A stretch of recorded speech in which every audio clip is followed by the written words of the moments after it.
नमस्कार दोस्तों, स्वागत है आप सभी का आपके अपने चैनल पांडे क्लासेस पर। मैं शिवा पांडे आप सभी का हार्दिक स्वागत करता हूं। मित्रों, सदैव आप सबके प्यार, आशीर्वाद और सहयोग का आकांक्षी।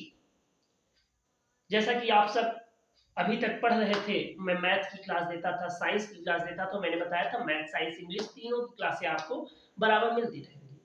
एक बार फिर से मैं उपस्थित हूं आप सबके बीच में, उसी प्यार, उसी सहयोग, उसी आप सबके आशीर्वाद के साथ।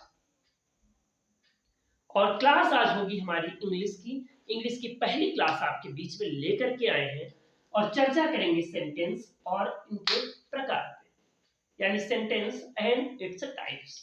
मित्रों, सेंटेंस और इसके प्रकार पे बात करना है तो पहले तो हम आपसे बात करते हैं कि देखिए, इस क्लास में जो हम बात करेंगे वो सेंटेंस पे करेंगे, सेंटेंस के प्रकार पे करेंगे।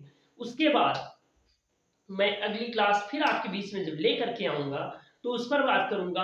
नेक्स्ट जब क्लास होगी मेरी तो सेंटेंस के अलग अलग भागों के बारे में बात करेंगे कि सब्जेक्ट क्या होता है, वर्ब क्या होता है, ऑब्जेक्ट क्या होता है, इस पर चर्चा करेंगे। सब्जेक्ट में क्या हो सकता है, नाउन भी हो सकता है, प्रोनाउन भी हो सकता है, जिरंड भी हो सकता है, इन्फिनेटिव भी हो सकता है। दोस्तों, वर्ब की जब हम बात करेंगे आगे तो ये भी बताएंगे कि मेन वर्ब क्या होते हैं, हेल्पिंग वर्ब क्या हो सकते हैं, मॉडल्स भी हो सकते हैं, वर्ब ये भी हो सकते हैं। फिर ऑब्जेक्ट पे जब हम बात करेंगे तो ऑब्जेक्ट्स भी है और कॉम्प्लीमेंट्स भी हो सकता है। इस पर मेरी चर्चा नेक्स्ट क्लास में होगी। लेकिन आज जो क्लास आप सबके बीच में मैं लेकर के आया हूं वो क्लास सेंटेंस और इसके प्रकार पे है कि सेंटेंस क्या है, वाक्य क्या है और इनके कितने प्रकार होते हैं। उनके प्रकार की चर्चा मैं आप सबके बीच में करने के लिए उपस्थित हूं। दोस्तों, चर्चा करूं उससे पहले बस एक क्वेश्चन कि अल्फाबेट होता क्या है, अल्फाबेट्स कितने होते हैं। क्वेश्चन होगा सर एक, अल्फाबेट कितने होते हैं, एक होते हैं।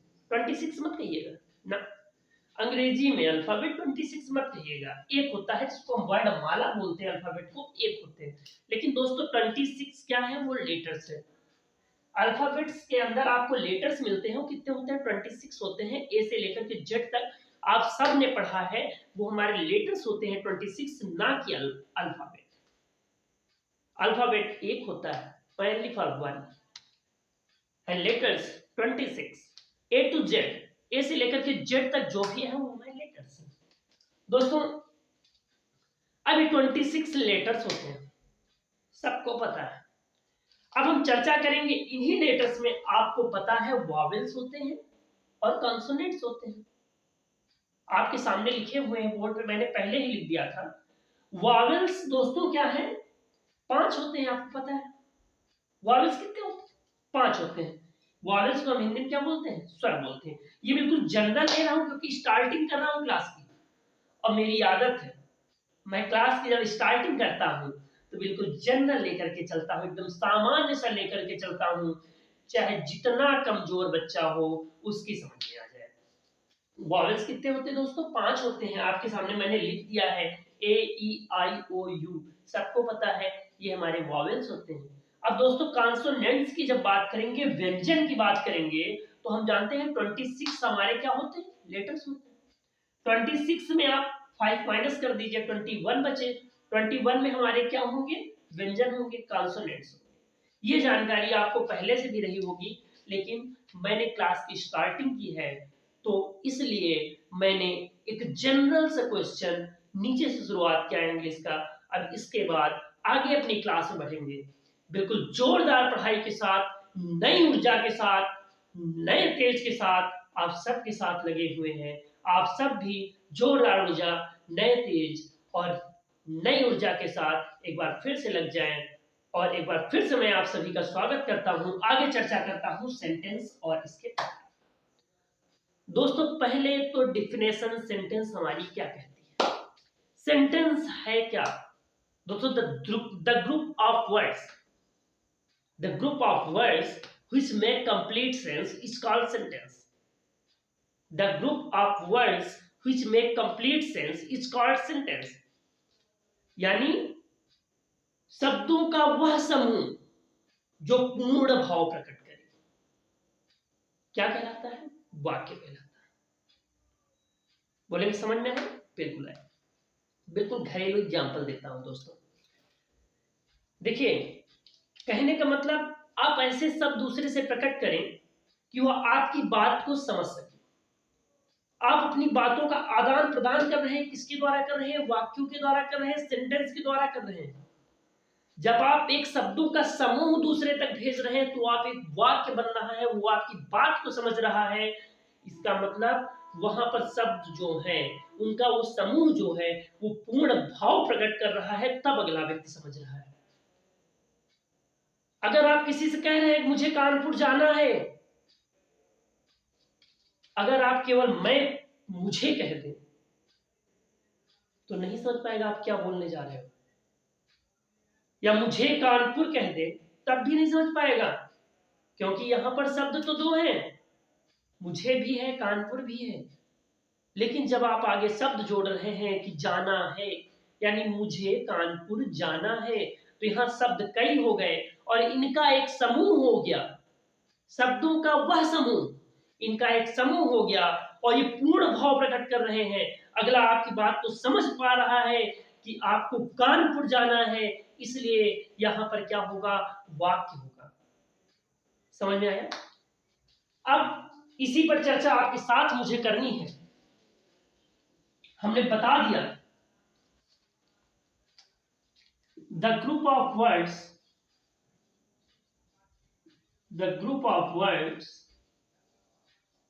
which makes complete sense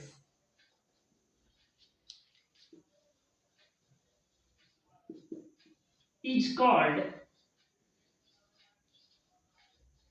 sentence. The group of words which make complete sense is called sentence. यानी शब्दों का वह समूह, शब्दों का वह समूह जो पूर्ण भाव प्रकट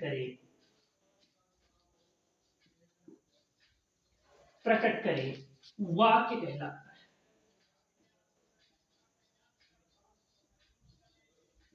शब्दों का वह समूह जो पूर्ण भाव प्रकट करे, वाक्य कहलाता है। दोस्तों ये तो हो गई वाक्य पे चर्चा, सेंटेंस पे चर्चा हो गई। आगे हम चर्चा करेंगे क्लासिफिकेशन, यानी कितने वर्गों में तोड़ा गया है। सेंटेंस के वर्गीकरण करेंगे इनका हम, classification of 1 and classification of 2।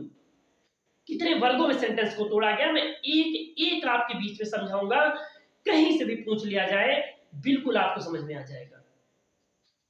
बात करते हैं भी।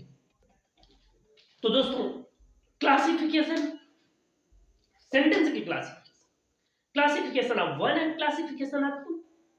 सेंटेंस को दो वर्गों में, यानी वर्गीकरण दो भागों में करेंगे हम, दो वर्गीकरण करेंगे। पहला करेंगे classification of 1 and classification of 2। अब मित्रों क्लासिफिकेशन ऑफ 1, पहला वर्गीकरण जब करेंगे सेंटेंस कौन से होंगे? असर्टिव सेंटेंस और डिक्लेरेटिव सेंटेंस। सबको पता होगा असर्टिव और डिक्लेरेटिव, स्वीकारात्मक या कथात्मक। दूसरा क्या होगा? इंपरेटिव, आज्ञासूचक। इंपरेटिव सेंटेंस, आज्ञासूचक वाक्य। तीसरा कौन सा होगा मित्रों? इंट्रोगेटिव सेंटेंस, यानी प्रश्न सूचक वाक्य या प्रश्नवाचक वाक्य। एक्सक्लेमेटरी सेंटेंस, यानी विस्मयादिबोधक, ऑप्टेटिव सेंटेंस, यानी कि इच्छा सूचक। इस पर हो जाएंगे। क्लासिफिकेशन ऑफ 1 की मैंने चर्चा की है, सिर्फ क्लासिफिकेशन ऑफ 1। क्लासिफिकेशन ऑफ 2 क्या है मित्रों? Affirmative sentence, negative sentence, interrogative sentence और इंट्रोगेटिव निगेटिव सेंटेंस, जिनको आप टेंस में पढ़ते हुए चले आ रहे हैं। अगर प्रेजेंट इंडेफिनिट टेंस हम जब पढ़ रहे हैं, प्रेजेंट कंटीन्यूअस टेंस पढ़ रहे हैं, प्रेजेंट परफेक्ट टेंस पढ़ रहे हैं, कोई भी टेंस आप पढ़ रहे हैं तो उसमें 4 पढ़ रहे हैं। पहला अफर्मेटिव, दूसरा निगेटिव, फिर इंट्रोगेटिव, फिर इंट्रोगेटिव और निगेटिव। यही 4 पढ़ रहे हैं, यही चर्चा करेंगे क्लासिफिकेशन ऑफ 1। क्लासिफिकेशन कौन सा? 1। और उसके बाद क्लासिफिकेशन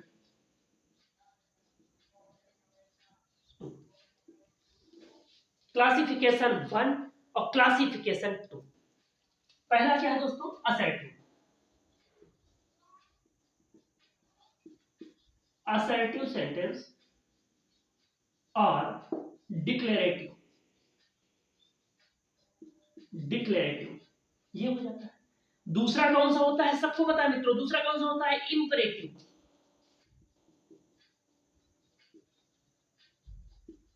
अभी मैं पहले बोल चुका हूं, कौन सा होता है मित्रों, इंपरेटिव सेंटेंस।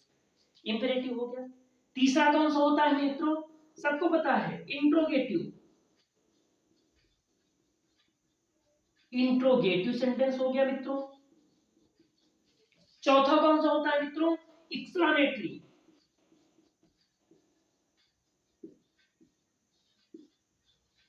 एक्सक्लेमेटरी हो गया मित्रों। और लास्ट हमने आपको बताया वो होता है ऑप्टेटिव। Optative sentence. कुछ लोग कह रहे होंगे सर हिंदी क्या होगी। दोस्तों असर्टिव का होता है स्वीकारात्मक, स्वीकारात्मक, और डिक्लेरेटिव कथात्मक या कथात्मक वाक्य। दोस्तों इंपरेटिव का मतलब क्या है, आज्ञा सूचक, अभी बता चुका हूं, आज्ञा सूचक वाक्य। इंट्रोगेटिव का क्या होगा सर, पता है, प्रश्नवाचक वाक्य। वाक्य। एक्सक्लेमेटरी सेंटेंस क्या होता है दोस्तों, बताइए, विस्मयादि बोधक। विस्मयादि बोधक वाक्य। बोलेंगे सर ऑप्टेटिव का क्या होता है, सबको पता होगा, इच्छा या इच्छा सूचक वाक्य। ये तो क्लासिफिकेशन ऑफ वन की चर्चा हो गई, असर्टिव और declarative, imperative sentence, interrogative sentence, exclamatory sentence, optative sentence. उसके बाद क्लासिफिकेशन ऑफ टू हमारा क्या कहता है, affirmative, affirmative sentence, affirmative sentence जिसको बोलते हैं सकारात्मक वाक्य, सकारात्मक वाक्य। फिर निगेटिव सेंटेंस, निगेटिव सेंटेंस, नकारात्मक या निषेधात्मक, नकारात्मक। Interrogative sentence,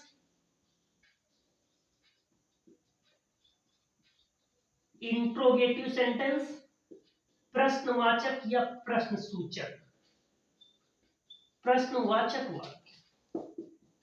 interrogative negative, interrogative negative sentence, interrogative negative sentence प्रश्नवाचक नकारात्मक वाक्य, प्रश्नवाचक नकारात्मक वाक्य। दो क्लासिफिकेशन, चाहे तो आप स्क्रीनशॉट ले सकते हैं, चाहे तो नोट कर सकते हैं। ये चर्चा हो गई सेंटेंस के प्रकार पे, क्लासिफिकेशन वन, क्लासिफिकेशन टू। अब देखिए दोस्तों, जैसे असर्टिव डिक्लेरेटिव है स्वीकारात्मक वाक्य, जहां पर आपके शब्द स्वीकार किए जा रहे हो वो भी हो सकते हैं, या फिर बोल सकते हैं ओपिनियन, यानी आपके विचार, वो सही हो या गलत हो, हाँ हो या ना हो, उससे मुझे बात नहीं है। ओपिनियन, मैं कानपुर जा रहा हूं, मैं आज शाम को घर आ जाऊंगा, सब असर्टिव, आप आए ना, वो अलग बात है, ठीक।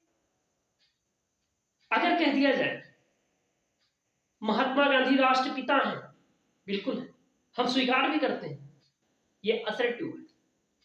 नरेंद्र मोदी भारत के प्रधानमंत्री हैं, बिल्कुल है भी, हम स्वीकार करते हैं। ये सब हमारे कौन से होंगे, असर्टिव होंगे। और असर्टिव के अंदर ही हम पढ़ेंगे अफर्मेटिव और निगेटिव। दोस्तों इंपरेटिव क्या होगा, सॉरी इंपरेटिव क्या होगा दोस्तों, आज्ञा सूचक। एग्जाम्पल देंगे जहां पर आज्ञा ली जा रही हो आपसे, जब आप किसी से कहें आप जा सकते हैं, आप पूछें सर मैं जा सकता हूँ? हाँ आप जा सकते हैं। वहां पर आज्ञा की बात हो रही है। आप बैठ सकते हैं, प्लीज सिट डाउन, कृपया आप बैठ जाइए, या सिट डाउन, आप बैठ सकते हैं। आप बैठ सकते हैं। कोई आपसे आज्ञा पूछे, सर मैं बैठ सकता हूँ? हाँ आप बैठ सकते हैं। तो आपसे आज्ञा ले रहा है, तो आप वहां पर आज्ञा की बात हो गई। एक एक समझाते हुए चलेंगे। डिफिनेशन अगले दिन। इंट्रोगेटिव, प्रश्न सूचक, जहां पर प्रश्न पूछा जाए। प्रश्न पूछने का मतलब, वेयर डू यू लिव, आप कहां रहते बेटा, आप कहां रहते हैं, व्हाट इज योर नेम, आपका क्या नाम है, कहां जा रहे हो, क्या करना है, वहां क्यों जा रहे हो, सर ने आज पढ़ाया क्यों नहीं पढ़ा, शिवा सर ने आज अंग्रेजी क्लास ली आपने क्यों नहीं देखी। यहां पर प्रश्न पूछा जा रहा है, ये लिए इंट्रोगेटिव। लास्ट में क्वेश्चन मार्क आपको मिलेगा, प्रश्न सूचक चिन्ह। एक्सक्लेमेटरी, विस्मयादिबोधक, जहां पर आपके मन में क्या हो, एक ऐसा विचार आए, इमोशन जागृत हो, आपके मन में भाव एकदम से प्रकट हो, कोई एकदम से भाव प्रकट हो जाए विस्मय वाला। ओ माय गॉड, अरे ये कैसे हो सकता है। कोई आपको खबर पता चली, ओ माय गॉड ये कैसे हो सकता है, एक्सक्लेमेटरी, विस्मयादिबोधक। कोई बड़ी घटना घटित हो जाए, हाउ सैड, कितना दुखद, ऐसा नहीं होना चाहिए था। कोई आपको गिफ्ट दे जाए, कुछ लोग हैं भैया गिफ्ट का आदान प्रदान, आपको गिफ्ट दे जाए, अब गिफ्ट आपको मिला, ओ माय गॉड फैंटास्टिक, एक अलग से अंदर से एक अलग भाव जागृत होता है, तो वहां पर क्या होगा, एक्सक्लेमेटरी होगा। ठीक, समझ में आ गया होगा, मैं एक एक तोड़ के समझा रहा हूं। उसके बाद दोस्तों ऑप्टेटिव, ऑप्टेटिव इच्छा सूचक, जहां पर शुभकामनाएं हैं, दुआएं हैं, कोई आपके लिए दुआ करे, शुभकामनाएं दे, अभिशाप भी है, आपको कोई शुभकामनाएं दे, आप पेपर देने जा रहे हो, बेटा बहुत अच्छे नंबर मारे, बहुत अच्छे नंबर है, बहुत अच्छे से आपके नंबर आए, जिला टॉप करो, आप शुभकामनाएं दें। आप किसी के चरण स्पर्श कर रहे हैं, आपसे कहे खुश रहो, आशीर्वाद, आयुष्मान हो, चिरंजीव हो, शुभकामनाएं दे रहा आपको, श्राप भी दे, गो टू हेल, नरक में जाओ। ऑप्टेटिव, इस पर चर्चा हो गई। ये परिभाषाएं आपको हम लिखाएंगे एक एक। अफर्मेटिव क्या है, जहां पर कार्य हो रहा है, सकारात्मक, मैं कानपुर जा रहा हूं, मैं इलाहाबाद जा रहा हूं, मैं खाना खा रहा हूं, मैं खाना खाता हूं। निगेटिव क्या है, नकारात्मक, जहां कार्य ना हो, मैं नहीं जा रहा हूं, मैं नहीं खा रहा हूं, मुझे नहीं करना है। इंट्रोगेटिव क्या है, प्रश्नवाचक, अभी हमने बता दिया प्रश्नवाचक के बारे में पहले ही, जहां प्रश्न पूछे जाए। प्रश्नवाचक और नकारात्मक क्या है, क्या आप इलाहाबाद नहीं जाएंगे, यहां देख रहे नहीं जाएंगे, क्या दोनों लगे हुए, आपने यह पुस्तक क्यों नहीं पढ़ी, दोनों है, इसलिए प्रश्नवाचक और नकारात्मक। दोस्तों ये छोटी सी क्लास आप सबके बीच में केवल इंग्लिश की स्टार्टिंग की है मैंने, इसके बाद हम चर्चा करेंगे अलग अलग भागों की, सब्जेक्ट की, नाउन की, प्रोनाउन की, जिरंड की, इंफिनेटिव की, वर्ब की, मेन वर्ब की, हेल्पिंग वर्ब की, मॉडल्स की, ऑब्जेक्ट की, कॉम्प्लीमेंट्स की। नेक्स्ट क्लास में चर्चा करते हैं। बहुत बहुत धन्यवाद दोस्तों, शुभ रात्रि।